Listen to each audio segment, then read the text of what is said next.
৩ ম্যাচের জন্যই এনওসি পেয়েছেন ফিজ।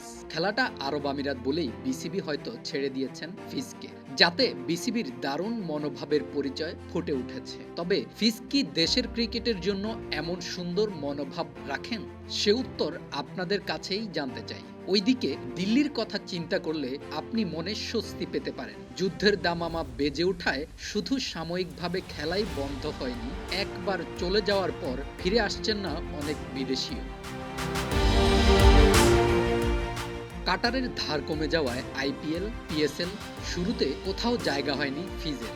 ভারত পাকিস্তান যুদ্ধ লাগায় একদিকে অনেকের যেমন ক্ষতি হয়েছে, অন্যদিকে কারো জন্য সুখবরও বয়ে এনেছে। ফিজ আর সাকিব সে দলেরই একজন। আইপিএল এর দল দিল্লি চোটের কারণে হারায় জ্যাক ফ্রেজার, ম্যাকগার্থকে। অন্যদিকে আইপিএল এর বাকি অংশ খেলবেন না মিচেল স্টার্ক।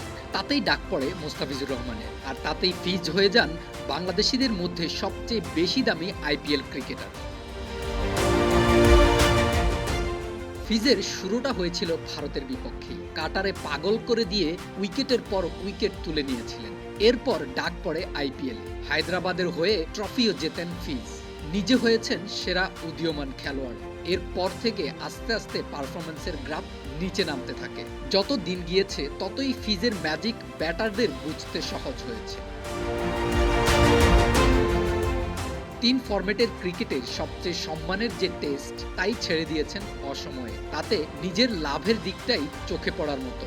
লম্বা সময় ধরে খেলে যাওয়া আর অল্প সময় খেলে বেশি টাকা পাওয়া, এসব তো আছেই, সাথে আছে দেশের প্রতি নিবেদনের দিকটিও। অন্যদের যেখানে দেশের হয়ে খেলার জন্য অনেক কিছু ছাড়তে দেখা যায়, সেখানে ফিজকে মনে হয়েছে ফ্রাঞ্চাইজি লিগ খেলার জন্য দেশের হয়ে খেলা ছেড়েছেন।